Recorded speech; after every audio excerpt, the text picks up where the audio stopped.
essa disciplina do professor Nelson, ela tem, assim, aberto bastante a minha mente, acredito que de muitos aqui também. Ela fala de uma imunologia filosófica, e a gente está tentando aí reunir com essa sugestão dele, que a gente achou, assim, sensacional. Assim, a gente aprende muito mais do que fazendo uma prova com milhões de questões, assim. Ter o prazer de trabalhar com pessoas que já mexem, né, com a imunologia, assim, eu estou muito ansiosa. E já peço a Simão desculpa qualquer coisa, e o Carlos que vai coordenar a nossa entrevista, viu? Muito obrigada mesmo. Eu que agradeço o convite, né? Então, eu fico muito feliz, assim, eu trabalhei com o Nelson um tempo e isso impactou demais a minha atuação profissional, né? Inclusive, hoje, como imunologista e como médico veterinário, as explicações que eu dou para alguns fenômenos, inclusive esse que a gente está vivendo agora, não são exatamente o que a grande mídia costuma falar, tá? Então, vamos lá. Estou à disposição.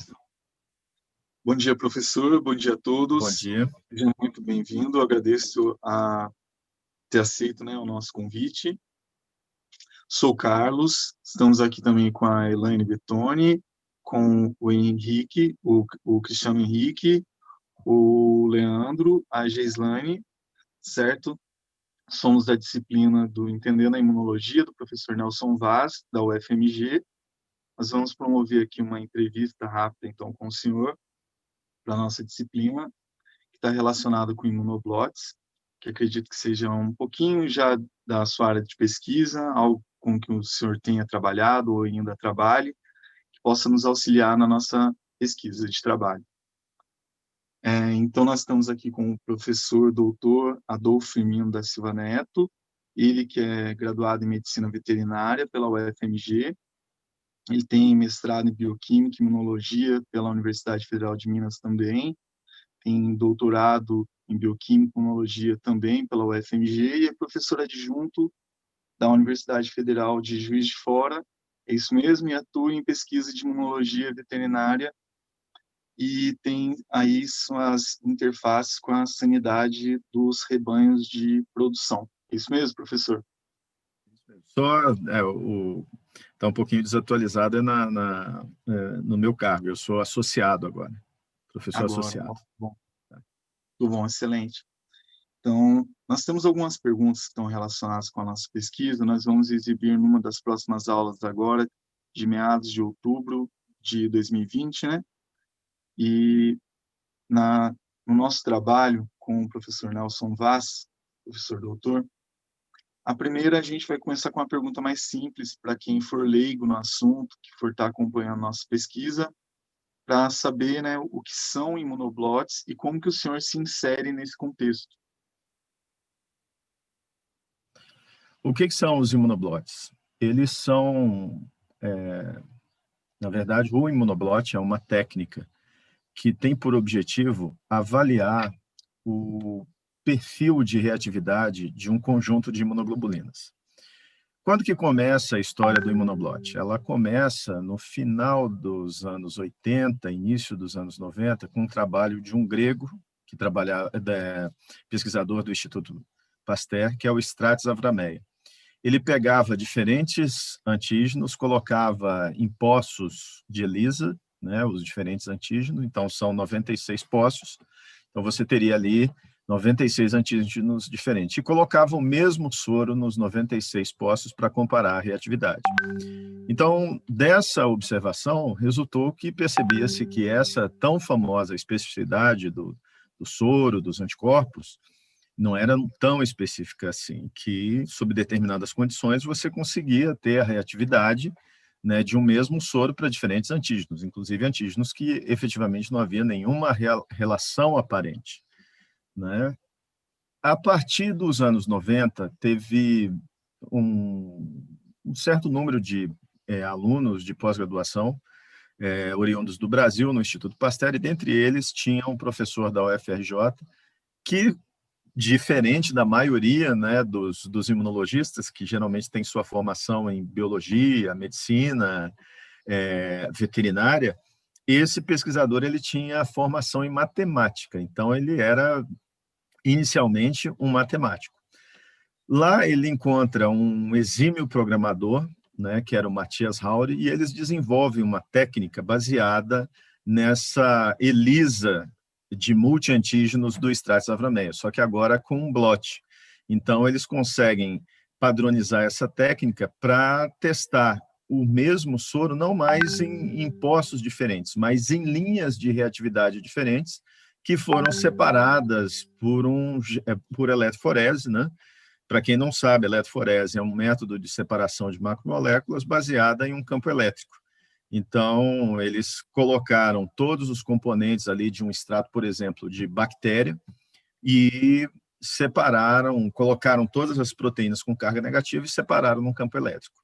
Então, isso permite que você separe por peso molecular. O fato é que cada linha, né, da eletroforese, né, que é imobilizada em um gel de poliacrilamida, você tinha ali um antígeno, um conjunto de antígenos de mesmo peso molecular. E aí eles faziam a medida da reatividade usando uma técnica que eles mesmos desenvolveram de densitometria óptica, né? E aí obtinha-se uma curva densitométrica para cada soro frente àquele painel de antígenos. E aí o que se compara? O painel de reatividade dos diferentes soros ou dos diferentes soros para aquele mesmo antígeno. É o inverso, porque antes na ELISA você tinha diferentes antígenos para o mesmo soro. Aqui você usa um painel de antígenos o mesmo painel de antígeno, desculpe, frente a soros distintos. E aí você tem curvas densitométricas que fazem com que isso seja transformado em uma matriz, né, de números de densidade ótica, e isso é comparado, né, por uma estatística um pouco, não muito usual, né, que é a análise de componentes principais, que entra dentro do conjunto de análises chamadas de análises multivariadas. Em resumo, você consegue comparar ao mesmo tempo diferentes reatividades dos soros, né? E isso entra dentro do conjunto de técnicas que é chamado de array, né? Genericamente, uma tradução, a grosso modo, seriam arranjos. Você quer ver padrões, né? Você não quer ver um ponto, você quer ver o conjunto de comportamento da sua amostra ou uma representação, né, do conjunto de funcionamento né, do organismo. Então, podemos dizer assim que imunoblots do ano em que surgiu, né, por esse pesquisador grego aí, inicialmente foi aplicado com pesquisas sobre AIDS, digamos assim, não? Não, não. Em face O laboratório onde foi gerado isso, que era o laboratório do Coutinho, embora o Stratis, a ideia tenha iniciado lá com o Stratis avrameias, quem desenvolveu o blot foi o laboratório do Coutinho. O Alberto e o Hauri eram pós-graduandos no laboratório do Antônio Coutinho, que foi um dos maiores imunologistas, orientado do Niels Jerne no Instituto Basel, e ele fez isso buscando as variações dentro de um indivíduo normal. A linha de estudo, né, do laboratório do Coutinho era principalmente anticorpos naturais. Os anticorpos que surgem na vida como ela é, né, sem ficar cutucando o sistema imune com imunizações, vacinações ou até mesmo doenças infecciosas. Então, perguntas que são feitas com relação aos anticorpos naturais impacto da dieta sobre eles, impacto, né, do próprio desenvolvimento ao longo da vida, ou até o impacto de fenômenos como a gestação ou a influência materna sobre o desenvolvimento do sistema imune da prole. Então, é uma outra linha, uma linha que busca muito mais o entendimento fisiológico de como que atua o sistema imune. Bacana. E entre os seus trabalhos, O senhor poderia citar algum deles que tenha se destacado nas pesquisas com monoblotes? E quais Para foram os mim, seus impactos dessa pesquisa? sim, na verdade, o que acontece? O que, para mim, impactou foi a questão da influência materna sobre a prole. Aí entrou em ação a minha formação veterinária, né? Porque um dos momentos mais críticos, principalmente para a área de produção animal, para a área de, né, veterinária de campo, é o nascimento de uma nova geração, né? Por exemplo, bezerro, leitão, né? E potros, né? Cavalinhos, né? Então, esse nascimento ele pode ser um momento crítico e é quando o animal ele pode, inclusive, morrer. A explicação dada, que é pela imunologia clássica, né, é que se ocorre uma falha na imunidade passiva de origem materna, esses indivíduos, né, com 15 dias, eles têm uma infecção que evolui para uma septicemia e aí vem a óbito, né? Eu vivenciei isso a campo, eu vi mais de uma vez problemas nesse sentido em várias espécies comuns em fazendas. E quando eu fui trabalhar com o Nelson, eu já tinha claro que o meu interesse era a imunidade materna, a influência da imunidade materna. Quando eu fui desenvolver a tese, né, o meu mestrado, eu trabalhei com o modelo equino. Então, eu vi que há uma influência materna sobre o desenvolvimento, mas não é um negócio tão forte, é só para alguns padrões de IgG. E, surpreendentemente, o que eu encontrei foi uma constância muito grande com relação à IgM, né, que é um indicativo de que a, a reatividade dos anticorpos naturais, né, especialmente as IgMs, que caracterizam, é a classe que caracterizam esses anticorpos naturais, esses anticorpos que são produzidos sem imunização externa, né, é constante, é uma constante, é algo difícil de você alterar no organismo. Isso é quase que como se fosse uma identidade. E isso, de certa forma, num primeiro momento, me surpreendeu, né, de uma forma negativa, porque geralmente o que a gente busca é alteração. Você tem um indicativo de que o sistema imune pode ser alterado facilmente. Não é bem assim. Ele tem uma constância e essa constância que a gente trombou é algo assim que a gente acabou tendo algumas dificuldades do modelo mesmo, porque uma gestação de um cavalo é em torno aí de 11 meses, é o que me motivou, inclusive, no doutorado, a mudar para uma espécie animal que tivesse um ciclo de gestação mais curto. Aí nós optamos por suína, e também era um animal de produção. Esse trabalho, né, produziu uma tese, produziu algumas comunicações curtas, mas há uma resistência muito grande na comunidade veterinária quando você fala nisso, né? Então, hoje, já é uma coisa mais comum, inclusive eu estou retomando esses trabalhos até mesmo pela, digamos assim, maior aceitação do meio. Na época, quando eu falava que o potro ou o leitão nasciam já com IgM, e essa IgM era produzida independente de estimulação externa, né? Mas o potro e o leitão, ele poderia estar recebendo antígenos pela via transplacentária. Isso não acontece nessas espécies, tá?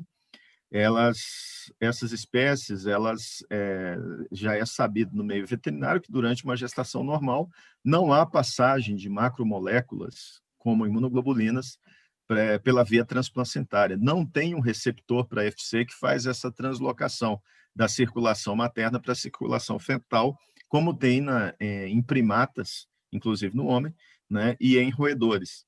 Então, eu consigo ter um animal livre de antígenos, ou livre de anticorpos maternos, até antes dele mamar o colostro, que é aquela primeira secreção da glândula mamária. Então, eu acostumei a trabalhar com esses modelos, então ele é muito bom, porque eu não preciso fazer um nocaute, né, para evitar a influência materna sobre a prole.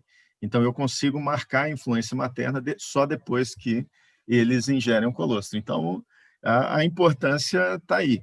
Mas a questão é que, quando você fala em padrões, né, de reatividade normal, e isso chocou um pouco as pessoas, né, principalmente no meio veterinário, porque eles queriam achar um antígeno específico.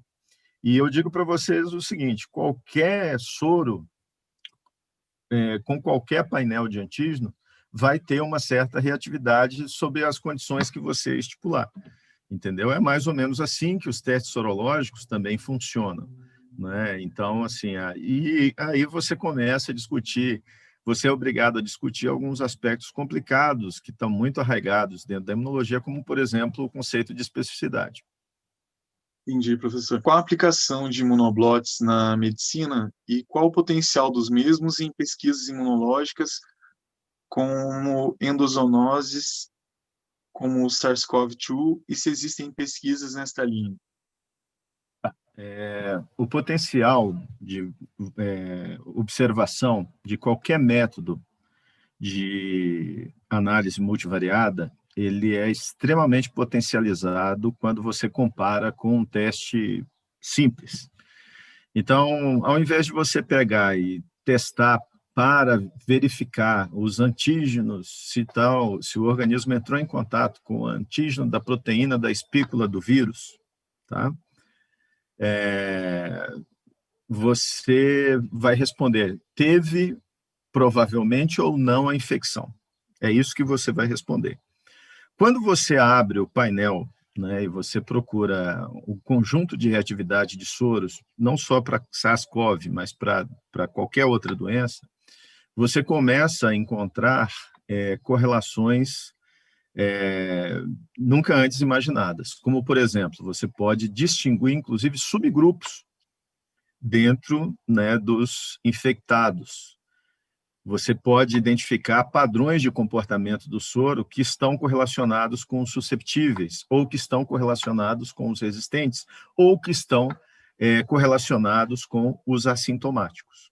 Existem desenhos estatísticos para você fazer isso. Então, é a mesma coisa que os arrays de expressão gênica fazem, só que você usa uma parte proteômica, que é o comportamento do soro, das proteínas do soro, né?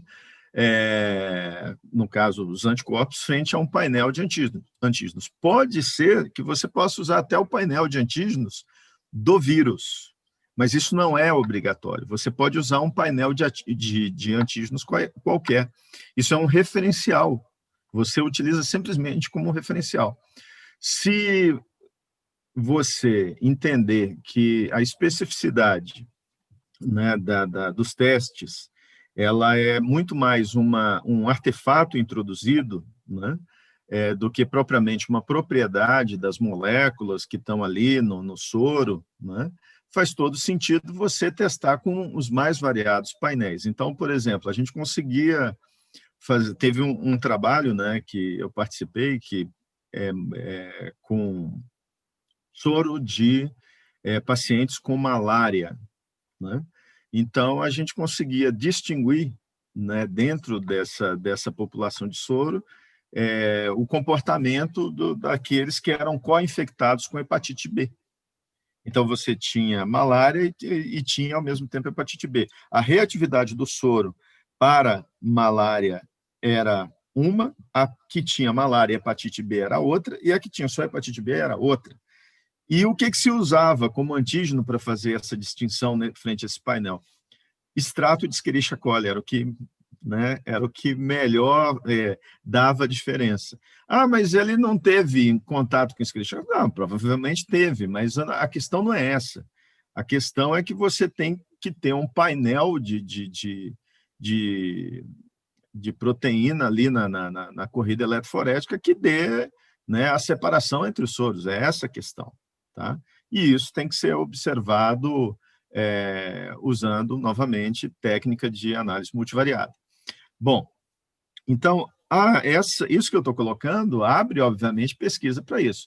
Infelizmente, o meu laboratório está novamente sendo montado aqui na UFJF, a gente está sem poder entrar dentro do laboratório num primeiro momento, né? Mas tem um grupo no Rio, que inclusive foi um rapaz que trabalhou comigo, me auxiliando no mestrado, agora ele é professor na Universidade Federal do Rio de Janeiro, o André, né? Professor André, e ele está tentando fazer esse painel, né? Fazer a técnica. Tem algumas implicações, porque precisa ter, né? Para você poder fazer a técnica, você tem que ter um certo treinamento, né? Não pode ter muito artefato, não pode ser feito de uma maneira tão rápida assim. A técnica ainda tem essas limitações, essas dificuldades de execução. É uma técnica que, para executar, você demora uns 2 dias, né?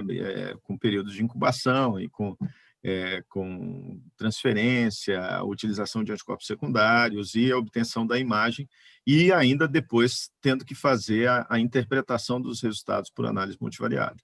Mas o poder de discriminação da técnica, ele é muito maior do que um teste sorológico puro e simples, desses que a gente faz aí para ver se teve uma infecção ou não, né?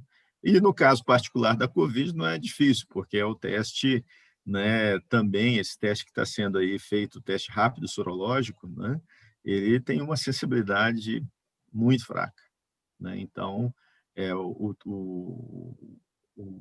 o blotting, eu prefiro chamar de blot semi-quantitativo, né, do que Panama blot, mas esse blotting semi-quantitativo, que é um array, né, um estudo de array, ele tem um poder discriminatório muito maior, né?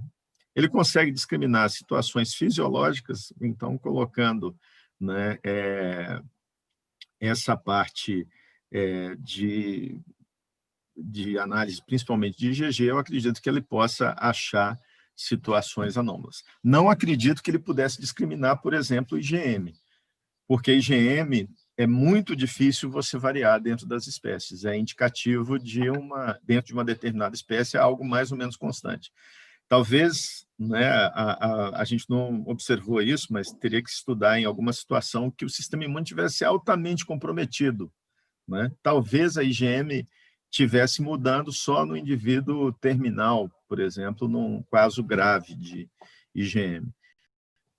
Onde que há um indicativo de que IgM pode mudar? Doenças autoimunes, tá? Então, é uma outra situação, né, que o camundongo. Ou você mudar geneticamente o camundongo, que foi o que o pessoal do Pasteur fez. Eles tiraram lá um gene de cadeia pesada e aí a IgM mudou. Então, eles fizeram uma modificação genética e conseguiram alterar no blot o perfil de reatividade daquela linhagem de camundongo. Bacana. Tá? Mas normalmente não. Certo. Então, pode mandar. Quão promissor é o uso de imunoblotes na produção de vacinas ou tratamento de doenças autoimunes? E quais os custos relacionados a isso? Olha, eu tenho um grupo, né, que é o grupo Kazatkine, tá? Que é um médico É porque o Instituto Pasteur, ele é o Instituto de Pesquisa, e tem um hospital vinculado ao Instituto Pasteur, então esse grupo de pesquisa trabalha com doenças autoimunes, tá? Então, o grupo do Kazatkine começou a verificar que havia padrões de reatividade para IgG, principalmente, que podiam ser correlacionados com doenças autoimunes e também com a gravidade de doenças autoimunes, tá? Então, isso começou a ser investigado, mas o executor mesmo dessa técnica, que era o Alf Grandian, um aluno do Kazatkine, né, ele, eu acho que foi para outra linha e o negócio meio que parou. Só que o que acontece? Baseado no blot, tem uma técnica que é uma técnica do chip. Um pesquisador israelense chamado Aaron Cohen, ele, ao invés de fazer uma separação de antígenos, ele criou um chip sintético com vários antígenos que ele imobilizou no chip. Então, ele consegue fazer distinção, né, de pacientes com doença autoimune e tentando achar correlações com o prognóstico, né? Então, ele tem já alguns indicativos. Você pode ter o quê? Um indicador de prognóstico, né? De que aquele indivíduo ele vai evoluir para uma forma grave ou ele vai estabilizar. E pode ser o quê? A técnica pode ser muito boa para monitorar a evolução, principalmente para as terapias de doenças autoimunes, que muitas são experimentais ainda. Uma delas, né, é a inoculação de imunoglobulina endovenosa, mistura de imunoglobulina endovenosa de pessoas normais. Então, eventualmente, você pode avaliar se isso funciona realmente. E as terapias mesmo, como drogas imunossupressoras e também anti-inflamatórios, esteroidais, né, que eventualmente são utilizados. Então, o que eu vejo que pode ser feito, né, nesse sentido. Só que qual que é o problema? Tá faltando, né, os grupos, né, com exceção do grupo lá de Israel, que é o grupo capitaneado pelo Aaron Cohen, lá do Instituto Wasserman. Inclusive o Nelson mantém, não sei se ainda mantém contato com ele, mas era uma das pessoas com quem o Nelson conversava, né, até bem recentemente, sobre essa questão de utilização dos blots. E, principalmente, é uma técnica, né, eu acho que o interesse do Nelson nos blots é porque ele é uma técnica de observação global. É o mais próximo que a gente chega atualmente de uma observação do sistema de uma forma mais ampla, né? Porque na forma cartesiana você vai pegando pedaço, pedaço, pedaço e depois tenta juntar eventualmente os pedaços para ver se forma um quadro. Muito difícil, né? O sistema tem propriedades dele que você só vê no todo, e o blot ele vai nessa direção, né? Ele precisa, digamos assim, eu não digo que ele seja a observação sistêmica, mas ele é uma técnica que tem essa pretensão de observar um quadro mais amplo do funcionamento do sistema imune. Bacana. Tá. E o quanto você acredita que o sistema imunológico ele pode ser afetado por uma quebra de homeostase devido a fatores emocionais, e como que isso acontece?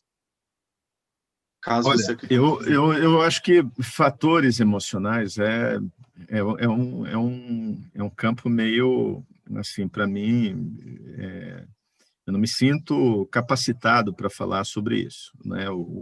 Definir exatamente a questão de emoção. Agora, sem dúvida alguma, há uma interação entre o sistema nervoso, tá, e o sistema imune. Isso daí, principalmente, existem vários trabalhos indicando que o intestino, né, que vocês já devem ter aprendido lá com o Nelson, que o maior órgão, né, do sistema imune, na verdade, são as mucosas, e em particular a mucosa do trato gastrointestinal. Então, há uma participação muito grande de interações do sistema nervoso com terminações nervosas, né, contactando células apresentadoras de antígeno, mastócitos, né? Então, assim, há uma interconexão muito grande.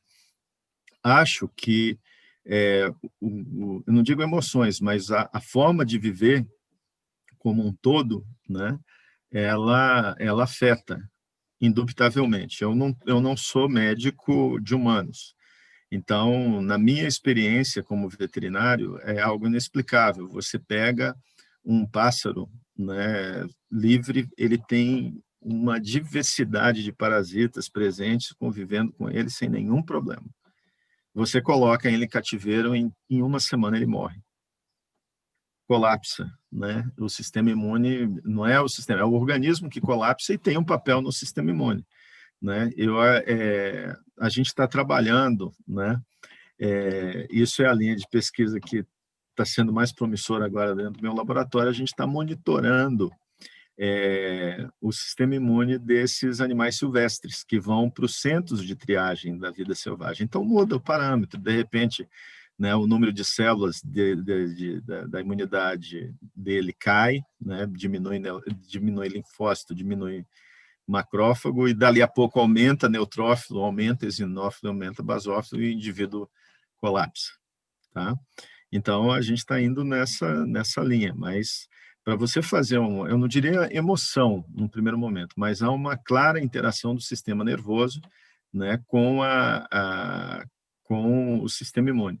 E isso é indicativo, né, da questão do ambiente, da forma como o indivíduo vive, né? Eu não sei se você pode, porque como eu trabalho com animal, Então, quando você fala em emoção animal, é um assunto meio controverso. Agora, eu posso falar claramente que a forma, né, o bem-estar desse animal é afetado se você muda o estilo de vida dele. Se você restringe, não precisa nem colocá-lo em cativeiro, se você o obriga a mudar a sua dieta, né? Por exemplo, a minha grande preocupação nessa questão ambiental aí é que você pode criar condições para um adoecimento da população silvestre, tá? E qual que é o problema disso? A gente está muito preocupado com o salto, né, interespécie de vírus que estão lá na China, mas a gente nem sabe quais são os vírus que tem no nosso bioma aqui. Então, assim, porque, digamos assim, a gente assume que isso é um problema só de um outro país, mas poderia tranquilamente ter um spillover aqui, já teve indícios disso, por exemplo, com o caso da hantavírus, né? Então, é isso. É uma interação, mas eu colocaria como interação do modo de vida. Certo. Como você vê a epistemologia do sistema imunológico? Ok. A epistemologia do sistema imunológico. A gente está agarrado na epistemologia do sistema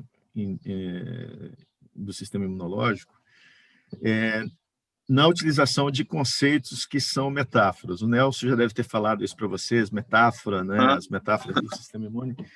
E eu agarrei com o Nelson uma época, por quê? Porque eu sou de formação veterinário, né, de campo. Então, era o meu negócio de testar, eu acreditava em testes específicos, acreditava em vacina. E quando eu fui entendendo, né, a proposta de explicação do Nelson, eu fiquei muito desconfortável, né? Eu me senti, nesse momento de transição, né, entre o que eu estava acostumado a pensar e o que estava me sendo apresentado, eu vi que havia realmente um problema de conflito ali nos conceitos imunológicos. O Nelson não quer mais escrever uma revisão do guia, né, em complexo de imunobiologia, mas é um livro que até hoje eu acho ele muito desconcertante, no sentido de que ele coloca as explicações imunológicas na perspectiva histórica, tá? Então, o que eu acho mais danoso dentro dessas explicações realmente é o conceito de especificidade. E isso, a necessidade de estabelecer uma relação única de causa e efeito, né? Eu acho que hoje a gente já tem elementos na biologia, não só dentro da imunologia, mas na biologia, para dizer que não é possível você ter uma única causa para um único efeito. Uma causa ou melhor, você não precisa ter um único efeito para uma única causa. Você pode ter, a partir de uma única causa, vários efeitos, né? Óbvio que isso tem uma faixa em que pode acontecer, mas não é uma coisa tão determinada, tá? E isso, quando você tira isso da imunologia, que é essa relação única de causa e efeito, através da especificidade, você começa a desmontar toda a explicação imunológica. E aí você é obrigado a tentar fazer uma nova explicação. Isso, né, leva tempo, né? Você precisa de evidência experimental, e isso só vai acontecer em momentos de crise, né? Como essa, por exemplo, aí da SARS-CoV-2. Então, onde já se verificou que a resposta específica para o vírus também não é tão específica assim, né? Você tem fenômenos como, por exemplo, a questão da própria imunidade cruzada da vacina para BCG, aquelas explicaçõezinhas babaquinhas, desculpe a expressão babaquinha, mas é esse o nome mesmo, né, de livros textos de imunologia, né, falando sobre essa classificação entre imunidade inata e imunidade adaptativa, né? O negócio não é bem assim, né? A própria improvisação, né, do conceito de especificidade, né? Então, se você for pegar o termo específico no sentido estrito do dicionário, é uma relação exclusiva entre elementos de dois conjuntos, ponto. Mas quando eles começaram a perceber na imunologia que isso não acontecia, aí eles criaram uma escala de especificidade. Um negócio que era assim não virou uma faixa, né? Então, é uma especificidade relativa. Pô, se é especificidade relativa, não é especificidade. E a própria ocorrência das reações cruzadas. Então, do ponto de vista epistemológico, existem outras questões também. A própria ideia de homeostase é um negócio meio complicador dentro na hora de você fazer uma explicação imunológica, porque eu acho que eu prefiro, nesse momento, a explicação que o Nelson dá, né, que é a ideia da conservação da organização. Ao invés de falar homeostase, falar a conservação da organização. A conservação da organização, ela é algo fundamental para se viver. A partir do momento que você não tem mais a organização do ser vivo, ele é outra coisa, ele não é mais um ser vivo, tá? Então, assim, e essa conservação, ela tem uma certa flexibilidade de estados, né, de atividade, que, como o ambiente pode mudar, o organismo tem que mudar junto com o ambiente, eu concordo plenamente com isso. E só que aí tem um detalhe, se essa adaptação entre organismo e ambiente é perdido, o organismo se desorganiza e morre, né? Basicamente é isso que acontece. E o Blot, ele entra também nisso, que é o quê? Como ele é um método de observação mais sistêmica, você quer entender são esses estados de organização do ser vivo, tá? Em diferentes situações, né? Então, mas isso não é só o Blot que pode fazer, qualquer método de observação que tem ambição de ser global, como, por exemplo, os estudos de proteômica e genômica mais atuais, que eles procuram estudar o quê? A expressão gênica como um todo, não é só verificar se um gene ou outro está expressando, mas o painel de expressões gênicas. Então, esses métodos de observação global, eles são ferramentas poderosíssimas para você tentar entender quais são esses estados que uma organização de um ser vivo pode assumir. Então, eu acho que é por aí. Senhor Dr. Adolfo Neto, né? Gostaria muito de agradecer a sua participação aqui na nossa entrevista aqui. Foi enriquecedor para o nosso trabalho, certo? Foi um prazer imenso ter conhecido o senhor. Acho que para todo o nosso grupo ter tido a companhia do senhor nessa manhã aqui foi um prazer imenso, certo? Acho que foi uma quebra de paradigmas, assim, até em relação ao que o senhor já mencionou, né? A questão da epistemologia, das aulas do professor Nelson. Acho que para nós também tem sido assim, muito relevante todos os conceitos que ele tem mudado e quebrado para a gente. Então, assim, todos os conceitos novos que você trouxe para a gente hoje foi assim primoroso, foi um aprendizado riquíssimo mesmo. Acho que vai assim vão levar isso a público, né, para os nossos colegas de grupo lá da disciplina. Então, o pessoal certamente vai apreciar tudo que nós vamos editar para estar levando para eles. Então, agradeço muito sua atenção, ter destinado um pouquinho do seu tempo aqui para a gente e parabenizar pelo seu excelente trabalho, certo? Numa época assim que está em descrédito a questão da educação, da pesquisa, que não te falte nada, né, nesse quesito, né, que consiga levar à frente todas as suas pesquisas e que, na verdade, tenhamos segmento aí na trajetória das pesquisas aí, que nada seja interrompido apesar desse governo negacionista que a gente está vivendo, né? Tá triste a questão. Mas se o senhor puder deixar alguma palavra aí de incentivo para pesquisadores que queiram atuar, de repente, nessa linha de pesquisa aí, ou trabalhar com imunologia, ou dificuldades, ou desafios que seja trabalhar nessa área. Queria que o senhor deixasse alguma palavra aí para finalizar, para encerrar essa entrevista aí. Primeiro, não desanimem por aspectos que são conjunturais, né? Então, é temporário, né? Nós estamos frente a um governo que, sob condições muito particulares, né, de probabilidade mínima, ascenderam ao poder, né? Mas que isso não acredito que vá durar, né? Em algum momento vai acabar. E os momentos de crise, eles são bons para que a gente possa refletir, né, sobre a forma como a gente está trabalhando e a forma como a gente deve trabalhar daquele ponto em diante.